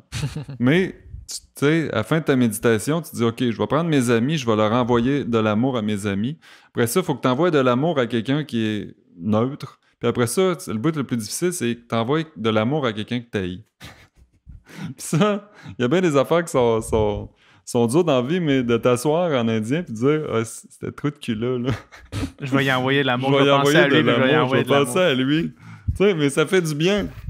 Parce que quand tu envoies promener quelqu'un, la première personne que tu fais souffrir, c'est toi. Tu sais, c'est ça que tu te rends compte aussi. Fait que Ouais. c'est normal que ça soit végé là-bas, qu'il n'y ait pas de viande, parce que tu fais souffrir des êtres vivants. T'es pas supposé de faire souffrir des êtres vivants. Puis moi, je suis retourné souvent comme bénévole pour faire de la cuisine là-bas. Puis t'as pas le Ceux droit qui de... étaient là pendant ces journées-là, c'était des chanceux. Ouais, mais il y en a Ceux qui sont bouquaient. tombés par hasard sur Jean-Philippe Cyr qui leur Il y en a qui cuisine de la bouquaient parce bouffe que j'étais végane. là, qui disaient, mais t'es pas supposé, tu sais. Mais la première fois qu'il y a une araignée puis t'as pas le droit de la tuer, tu dis, c'est vrai, tu sais. Pourquoi j'ai foiré une araignée sans raison? Tu sais, l'araignée, elle veut vivre, là. La preuve, c'est que t'essaies de l'écraser, elle se sauve. Mhm. Fait que Mhm. tu peux étendre ça à tous les êtres sur la Terre. Personne ne veut souffrir. Même ton ennemi, là, le trou de cul, là, que tu as envoyé de l'amour, t'es pas capable. Il veut pas plus souffrir que toi. Ouais, Comprends? probablement qu'il est un truc de cul parce qu'il souffre aussi. Là. Mais ça se peut, tu sais. Il souffre. Il souffre, puis la première personne que tu fais souffrir, quand tu. T'es un peu, là. Qu'est-ce qui se passe avec ton chien? Ah, c'est du kombucha. On peut-tu prendre un break? Tu vas l'éditer? Oh, Ouais, on ouais. prend un petit break. Je vais Une note là seconde. pour Nicole, 1h05. Je vais aller à la toilette aussi.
Oh, excusez. C'était ta livraison hebdomadaire de kombucha. Ah, c'est As-tu du kombu, ça? kombucha, mon gars? C'est hot. T'as-tu... est-ce que c'est eux qui t'ont envoyé ça ou t'es commandé? Non, il est venu m'importer parce qu'hier, j'ai fait une story avec du gâteau. Il y a un gars qui est venu me porter des Ouais. petits gâteaux, là. Fait que là, aujourd'hui, tout le monde m'écrit, je peux-tu aller te porter du Ben, savon? écoute, hier, en fait, Jessie, elle a fait des stories sur ses compagnies québécoises préférées. Ses compagnies éthiques québécoises préférées. Puis là, ça fait une semaine de ça. Là, puis là, elle a pas changé ses adresses encore. Fait que je reçois tout de suite. Là. Non, non. Elle a reçu infini de stock. Là. Ah, Genre des colis d'objets gratuits. Là. Mais son adresse est publique, hein? Non. Sauf que, dans le fond, c'est des compagnies qui font affaire avec des... ben, en fait, avec notre agent. Puis notre Ok, agent, ils il dit envoient OK, ça. du stock gratuit, il donne l'adresse. Mhm. Alright. Shit. On repart Non, ça? Je comprends. Je suis fasciné en passant pendant la conversation. Ouais, c'est le fun. C'est où que tu veux qu'on reprenne? Ben dans le fond, c'est ça. Tu étais en train d'expliquer pourquoi est-ce que le véganisme et cette pensée-là, tu sais, de pas faire de mal aux autres, comment est-ce que ces deux choses-là sont liées, tu sais. Puis je pense que tu l'avais bien expliqué en disant que c'est juste de pas faire de mal. Puis cette idée-là, depuis que je suis vegan, parce que là, ça commence à faire un petit bout, ça commence à faire, tu sais, proche 3 ans, là, que j'approche mon anniversaire de 3 ans. Puis on dirait que depuis que je suis vegan, je le sens un peu, ça. Je me sens mieux par rapport à la planète. J'aime pas plus nécessairement les animaux, parce que moi, je suis pas tu sais, j'ai jamais été un fan d'animaux. J'ai jamais vraiment aimé, tu sais, premièrement, je suis allergique aux chiens puis aux chats. Puis, tu sais, je veux dire, ça n'a jamais été une des choses, tu sais, j'ai pas besoin, je ressens pas le besoin d'avoir, tu sais, un animal avec moi, sauf que de savoir que je crée pas de souffrance ou que j'en crée moins, je me sens vraiment mieux avec cette idée-là. Juste au quotidien, tu sais. Ben, je pense que si tu créais la souffrance d'une manière directe, tu sais, tu le ressentirais plus que tu créais de la souffrance. Si t'es obligé d'aller égorger un cochon pour manger, Mhm. tu dirais, tu l'aurais d'en face. Là. Tu dirais, OK, je crée de la souffrance. Tandis que si c'est quelqu'un d'autre qui le fait pour toi, t'as l'impression que tu crées moins de souffrance, mais je pense qu'au niveau inconscient est encore là, la souffrance. Tu sais, je pense que ça reste de la souffrance. Là. Mm-hmm. Parce qu'au niveau inconscient, tu le sais. Tu le sais, en quelque part, qu'il y a un animal qui est mort là, pour que tu puisses manger. Là. Mm-hmm. Ça fait que c'est pas parce que c'est pas toi qui l'as tué que la souffrance n'est pas là. Tu sais. Puis, une fois que une fois que le déclic est fait dans ta tête, ça devient tellement plus difficile à regarder puis à être conscient que certaines actions sont prises. Tu sais, je donne l'exemple souvent, ben, Dom, quand on s'en parle, là, tu sais, de combien de fois est-ce que j'ai vu un camion rempli de porc avant d'être vegan puis que je me suis pas rien dit, tu sais. Mhm. Puis depuis que le déclic s'est fait, quand je vois ce camion-là, puis je vois leur museau à travers les grilles, ça me décalisse complètement, tu sais. Mm. Puis dernièrement, Jean-Philippe t'a partagé une photo sur Facebook de, je crois que c'était Renan Larue qui a partagé la photo, que c'était un porc, en fait, dans une porcherie qui était pas capable de se tenir sur ses pattes parce que l'enclos était pas assez haut, mais pas capable d'être complètement couché parce que l'enclos était pas assez large, puis qui était là, puis qui se faisait téter par ses porcelets à travers un grillage. Puis j'ai vu ça, puis ça m'a... Il a fallu que je sorte dehors puis que j'aille courir, tellement ça m'a mis sur le cul de voir ça, tu sais. Puis la cause de l'éthique animale, c'est pas la chose... Je pense que c'est toi, Jean-Philippe, justement, qui le disait. La cause de l'éthique animale, c'est pas ce qui t'amène au véganisme nécessairement, mais c'est ce qui te fait rester là. J'ai l'impression. Oui, parce qu'un animal qui est maltraité, un animal mort, au niveau de la santé, tu sais qu'à toutes les 3 semaines, il y a une nouvelle mode, là. Quand c'est pas keto, c'est d'autres choses, là. Mm-hmm. Ça fait que le véganisme, il y en a qui disent c'est bon, il y en a qui disent pas bon, il y en a qui sont contre ça, il y en a qui sont pour ça, mais une fois que tu as intégré que pour manger de la viande, il faut que l'animal il meure, puis que tu peux pas mourir sans souffrir, même si les gens prétendent qu'on les tue d'une manière humaine, là, l'animal il veut pas mourir. Ben, une fois que tu as intégré ça, il n'y en a plus de turning back. Là. Tu n'y penses plus. Tu as vraiment renversé ton mode de pensée. Puis tu te dis, à un tel point, tu te dis comment j'ai fait pour manger de la viande pendant toutes ces années-là. Tu sais, c'est complètement absurde parce que ton niveau, ta pensée a tellement viré 360 que c'est absurde pour toi d'avoir déjà mangé de la viande. Mhm. Tu peux pas retourner de bord. Là. Ouais. Puis Puis ça, la méditation, ça aide pour ça parce que ça ralentit ton chemin de pensée. Puis, plus que tu médites, plus que tu te rends compte que être un trou de cul avec les gens, ça t'amènera pas au bonheur. Faire souffrir les autres êtres vivants, ça t'amènera pas au bonheur. Ça peut t'amener de la joie, tu comprends, sur l'instant quand tu manges un steak ou quand tu envoies promener quelqu'un dans le trafic. Mais c'est pas ça qui fait que c'est un bonheur. C'est pas sustainable, comme on dit en anglais. C'est pas durable.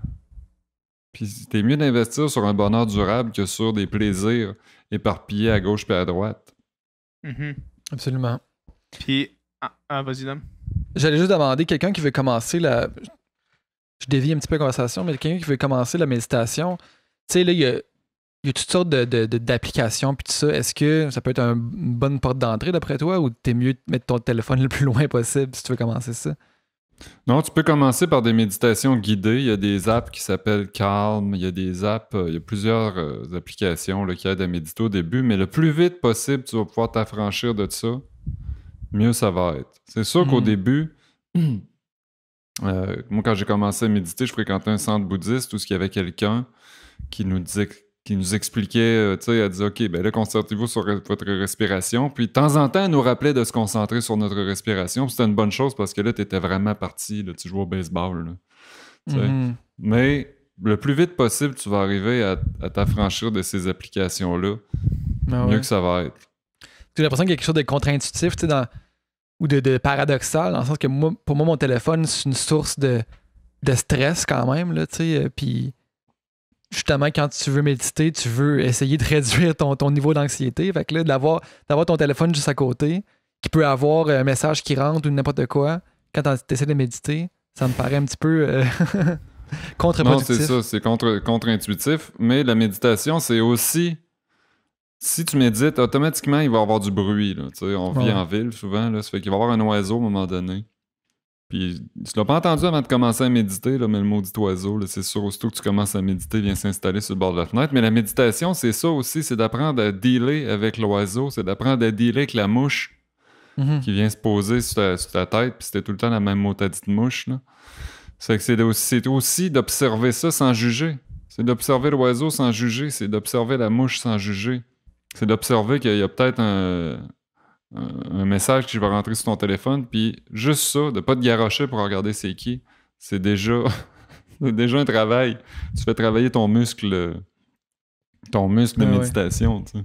Il doit y avoir des choses qu'après le recul de la méditation, justement, on en parlait tantôt, mais des trucs qui nous dérangeaient ou qui te dérangeaient, puis qu'après ça, tu te dis c'est tellement absurde que cette affaire-là m'atteignait, tu sais. Il y en a qui sont dérangés parce qu'ils n'aiment pas la coiffure à Véronique Cloutier à TV, là, ou des affaires de même. Là. Tu te dis, c'est quand même drôle pareil. C'est quand même absurde d'être affecté, dérangé par des choses aussi banales, là, anodines. Mais ça, c'est ton hamster qui parle. C'est ton petit hamster là, qui court dans ta tête, puis qui juge tout le monde, puis qui regarde, puis qui dit ça a-tu pas d'allure, ça, puis regarde, dis donc, puis regarde le don, lui, puis regarde le don, elle, puis je serai jamais aussi bon que ça, ou ils sont meilleurs que moi, ou je suis meilleur qu'eux autres. Tu sais, c'est tout ça que tu calmes quand tu médites. Parce que tu te concentres sur ta respiration, puis tu laisses aller ces pensées-là. Fait que si tu réussis à les laisser aller quand tu médites, dans ta vie de tous les jours, ça va devenir farfelu. T'sais. Puis moi, je me suis rendu compte dans le trafic, j'étais vraiment pas bon pour me calmer le pompon en auto. Là. Tu sais, j'avais tendance là, à faire de la vitesse puis à vraiment me frustrer dans le trafic. Ouais. Puis ça, c'est quelque chose que tu remarques après, tu te dis « Wow! » Je suis en auto, puis des fois, la radio est même pas ouverte, t'as même pas de musique, t'as rien. Tu dis « Hey, ça fait une demi-heure que je roule, j'ai pas un son. » Puis je suis bien, tu sais. C'est ça qui est magnifique aussi, c'est que tu atteins un niveau de bien-être. Si tu pratiques la méditation régulièrement, tu atteins ton niveau, ton standard, là, tu sais, ton niveau, là, par défaut, il va être plus calme qu'avant. Mhm. Ça, Dom, dans ce que tu viens de dire, il y a quelque chose qui m'est apparu conjointement au raisonnement du niveau de bien-être. Puis la fille ou la personne qui se fâche par rapport à la coiffure de Véronique Cloutier. T'as un exemple? Puis pour faire le lien avec. Non, mais pour faire le lien avec ce qu'on disait au début, tu sais, par rapport aux médias sociaux, quelqu'un qui s'insurge contre n'importe quoi, puis que, mettons, d'être capable de prendre 2 minutes pour réaliser que ça n'a aucun impact, puis que ça sert à rien d'en parler, puis juste de refléter, si tout le monde pouvait faire ce travail-là, puis je suis le premier à pas le faire, là, mais de recentrer sur qu'est-ce qui est réellement important, puis dans quoi est-ce que je devrais mettre de l'énergie, on s'en sortirait tous vraiment mieux, j'ai l'impression. Puis le fait de s'insurger contre la coiffure de n'importe qui, ça dure pas indéfiniment. Celle de Jean-Philippe Cyr quand il a fait seul chez eux. C'est moi, je suis rendu barbier, moi. C'est là que je prends les rendez-vous. Là. Mais ça dure pas longtemps. C'est ça qu'on se rend compte aussi quand on médite, c'est que tout a un début, tout a un plateau, puis tout redescend. Fait que quand t'as un commentaire de marde un peu sur Internet, tu te dis, OK, ça te met... C'est sûr que tu deviens pas un saint, puis tu deviens pas, là... il n'y a plus rien qui me dérange, là. Tu deviens pas indifférent à tout. Sauf que tu le vois monter, tu sais où est-ce que ça s'en va, tu sais que ça va redescendre. 10 minutes après, t'es correct. T'es parfait. Tu comprends? Je vais réciter juste d'observer ça, c'est déjà beau, tu sais. Je vais réciter mon livre de conseils pratiques pour être un adulte. Là, puis au début, il dit la plupart des choses qui vont t'irriter, t'agacer, c'est des choses que 6 minutes plus tard, tu vas avoir oublié. Ben oui. Il dit, le livre dit, tu sais, essaie de te poser la question quand quelque chose te dérange. Est-ce que c'est quelque chose qui va me déranger pendant 6 minutes, 6 jours ou 6 mois ou 6 ans, tu sais. Puis là, peut-être les choses qui vont te déranger pendant 6 mois ou 6 ans, agis sur ceux-là, mais les trucs que tu sais que 6 minutes après ou même 6 jours après, tu vas passer par-dessus, peut-être faisant pas trop un plat, tu sais. Exactement. Tu sais, on parlait d'alcool au début aussi, puis de dépendance comme ça. Le craving, là, souvent, tu dis « Ah, je prendrais un verre ». Il dure pas 10 heures, là. Tu comprends? C'est juste « Ah, il fait beau, je prendrais une bière », tu sais. Ah, peut-être que si j'en prends une, je vais en prendre 6, puis peut-être que demain, je vais avoir mal à la tête. Ça fait que tu fais juste dire « Cette bière-là, je vais attendre 10 minutes, voir si j'ai encore envie de la prendre, une demi-heure », puis ça passe. C'est la même chose quand tu essaies d'arrêter de fumer, ça passe. C'est des cravings, ça fait juste passer. Puis notre vie, c'est juste des cravings. On passe d'un craving à l'autre. Ça fait que si tu prends pas du recul face à ça, tu vas te balloter toute ta vie à partir d'une affaire à l'autre, au cellulaire, à l'ordi, à la bière, à la cigarette, au joint, on va le faire, tu sais. Ça finit plus quand La première chose que tu apprends dans une méditation, dans une retraite de méditation, c'est que tu t'assis là puis tu vis avec tes pensées. C'est l'affaire que tu as toujours eu peur de faire. C'est de rester en contact, de rester là tout seul avec toi-même. C'est pour ça que c'est tellement puissant. C'est pour ça que ça change ta vie. Puis pour faire un lien avec ce qu'on parlait au début puis ton nouveau podcast, puis je me doute de la réponse à la question, mais penses-tu que, mettons, la méditation peut être un des outils pour combattre des problèmes de santé mentale, des problèmes de dépendance, des problèmes de ce type-là? Là? C'est certain, ça devrait être obligatoire de passer par... d'avoir ça dans ton coffre à outils. C'est pas une panacée, il n'y a rien de magique là-dedans. Là. Tu sais, si t'es bipolaire, là, ça va te prendre des médicaments, ça sera pas la méditation qui va te guérir, sauf que la méditation va peut-être t'aider à prendre beaucoup moins de médicaments, d'avoir moins d'effets secondaires, puis va t'aider à passer au travers bien plus facilement. Tu sais, c'est la même chose si tu as une perte à quelqu'un, ton entourage qui décède. La méditation... ça veut pas dire que tu vas devenir un robot puis tu n'auras plus de peine. Ça veut dire que ça va t'aider à passer au travers bien plus facilement, par exemple. Peu importe ce que tu vis, un deuil, une séparation, une perte d'emploi, la méditation, c'est la seule chose qui va t'ancrer. C'est ça. C'est pas de fuir. On a tendance à fuir. On a tendance à fuir, justement, on parlait d'alcool, on a tendance à se dire « Ah, je vais prendre une bière. je vais prendre une brosse, il y a quelque chose qui m'arrive, je vais prendre un coup, ben le lendemain, c'est pire, parce que c'est un dépresseur. Fait que t'es bien mieux de t'asseoir puis de l'affronter une fois pour toutes. C'est comme si t'arrachais t'as une écharde, ben tu l'arraches, là, tu l'endures pas pendant. Tu diras pas, j'ai une écharde, je vais aller prendre une brosse pour l'oublier, puis elle sera plus là le lendemain matin, tu sais. Mhm. C'est bien mieux de faire quelque chose, tu sais. L'image, je pense que c'est toi qui la disais justement sur le podcast de Mike, l'image de la mer avec les vagues. C'est-à-dire, toi, t'es la mer, puis les émotions, c'est les petites vagues, mais ils finissent tout le temps par refinir, tu sais. Puis hier, à Tout le monde en parle, je pense que Dr Arruda a dit quelque chose qui s'applique un petit peu à ce concept-là pour éviter des conflits inutiles. Il dit quand t'es fâché, prends pas de décision, laisse redescendre la colère avant de prendre action sur quelle est la prochaine étape. Puis le même principe pour toutes les émotions. En fait, quand tu réalises que toutes les émotions sont des vagues, d'agir au sommet de la vague, c'est possiblement pas la meilleure façon d'agir, tu sais. Oui, puis on s'identifie à nos émotions. Quand on ressent de la colère, on devient de la colère. Ouais. Tu comprends? Ouais. On n'est pas... Quand tu médites, tu te rends compte qu'il y a quelque chose en dessous de ça. La colère, c'est un nuage, toi, t'es le ciel. Ça fait que la colère, elle va arriver, elle va être là. Tu peux pas nier qu'elle est là, la colère, parce qu'il y a des affaires que tu peux être légitimement en colère dans la vie, là. Mhm. Sauf que ta colère, tu peux l'observer puis d'avoir un certain détachement. Comme ça, elle prend pas possession de toi. L'émotion, tu viens pas overwhelmed. Tu deviens pas l'émotion. Tu es conscient que l'émotion est là, mais tu t'identifies pas à l'émotion, tu prends du recul. C'est ça la méditation, c'est de prendre du recul. Mm-hmm. La colère, c'est une émotion qui est valorisée. Qui est, pour beaucoup de gens, est perçue comme une émotion positive, tu sais. Ben oui. Puis il y a dans un de mes films préférés, c'est une de mes lignes de films préférés, justement, c'est dans le film qui s'appelle Before Midnight, tu sais, puis c'est un couple qui s'engueule, tu sais, puis justement, le gars, il dit ça, il dit, tu vois la colère comme une émotion positive, puis moi non, tu sais, puis elle, justement, pour ce personnage-là, la colère, c'est comme un moteur, puis c'est comme quelque chose qui va faire, ben, je suis en colère contre telle injustice, je suis en colère contre ci, fait que ça me fait agir, tu sais. Puis l'autre personnage est en désaccord avec ça, mais souvent, justement, c'est ça, tu sais, la colère va être valorisée d'une certaine manière, puis... C'est valorisé parce qu'on dit qu'il faut que ça sorte. Surtout pour les hommes, c'est valorisé la colère. Une femme qui est fâchée, souvent, le monde va dire « Ah, c'est une crise de folle. » Tu comprends? Parce qu'elle n'est pas capable de contrôler ses émotions. C'est dommage, mais c'est ça. C'est mal vu de se mettre en colère. Chez les hommes, c'est comme bien vu. Ah, ben oui, c'est viril, hein? Mm-hmm. Mais si c'était si sain que ça, la colère, tu te sentirais pas coupable après avoir exprimé ta colère. Parce que c'est bien rare que tu vas exprimer ta colère, tu vas envoyer promener quelqu'un, puis une demi-heure après, tu te sentiras pas coupable. Mhm. Mm-hmm. C'est vrai, ça. C'est invariable. Essayez-le à la maison. Envoyez promener quelqu'un, là, mettez-vous ben en maudit.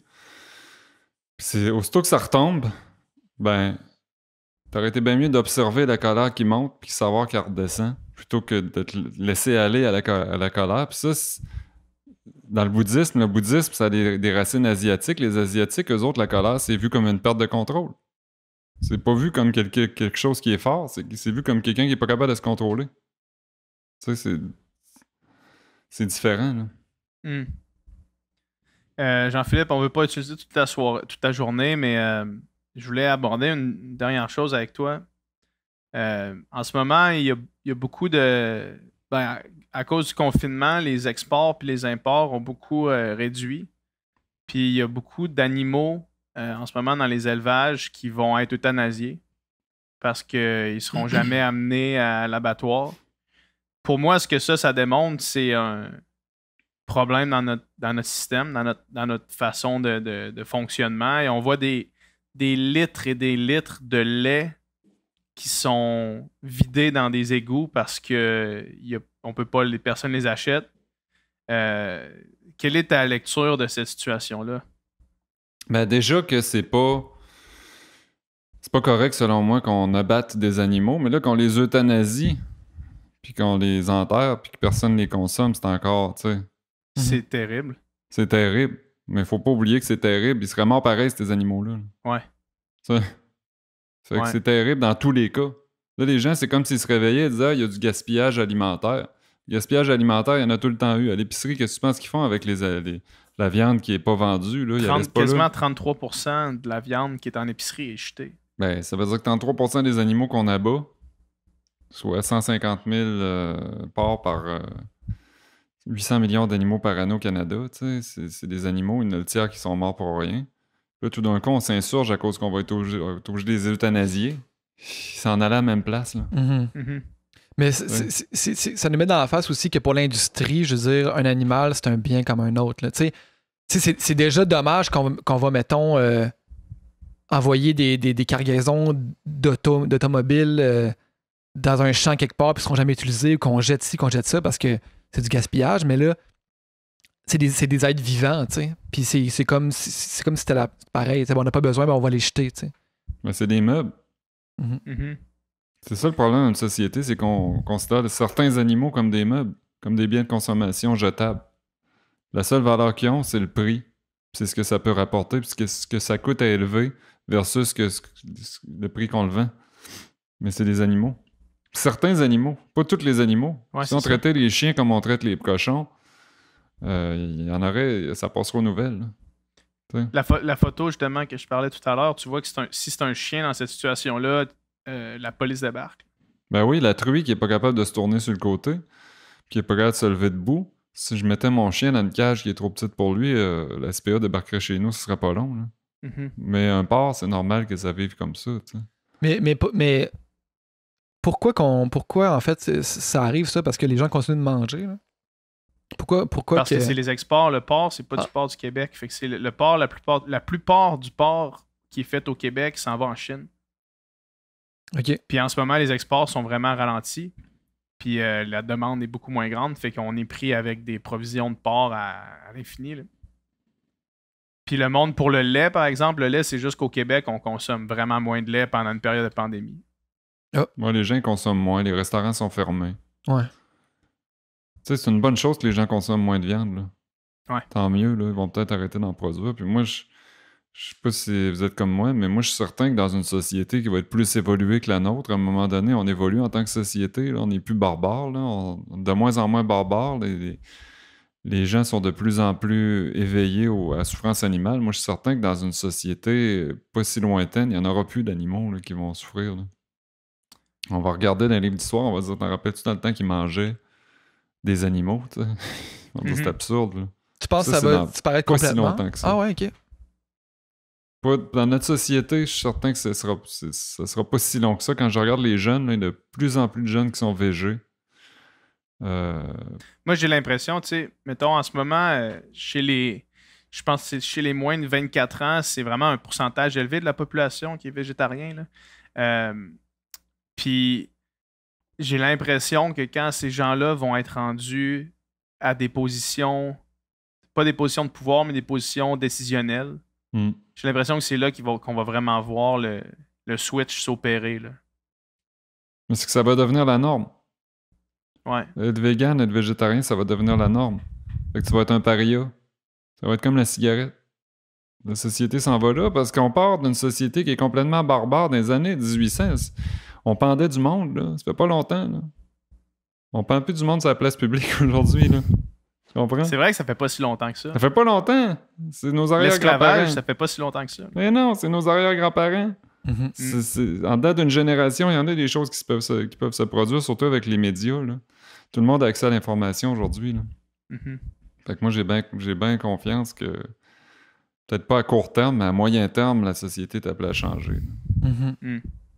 Pour le mieux. On espère. On espère. Hey, merci beaucoup, Jean-Philippe. C'était vraiment super intéressant. Merci, les amis. Allez faire une petite retraite de méditation quand ça va réouvrir à Vipassana. Googlez ça, Vipassana. Vous allez tomber là-dessus. C'est gratuit. J'y pensais avant de te parler, puis j'y pense encore plus maintenant. Il y a des longues listes d'attente, par exemple. Hein. Ah ouais, c'est vrai? Ouais, ça va me donner le temps de commencer à méditer jusqu'à me rendre à 30 minutes par jour. jour. Tu vas pouvoir te pratiquer. Exact. Quand t'es rendu à 30 minutes, lâche-moi un call. Yes. Fait qu'on invite le monde aussi à checker tes podcasts puis tes recettes. Ben oui, mon nouveau podcast, Comment ça va, que ça s'appelle, disponible partout. Mon podcast, Le Jean-Philippe Show, où on parle de véganisme, mes livres de recettes, mes plats préparés chez IGA, Rachel Berry, en tout cas. Vous savez où me trouver. Ton site web, La Cuisine de Jean-Philippe. Mon site web, La Cuisine de Jean-Philippe. All right. Yes, hey, merci beaucoup. Merci. Salut, bye, merci. Bye bye.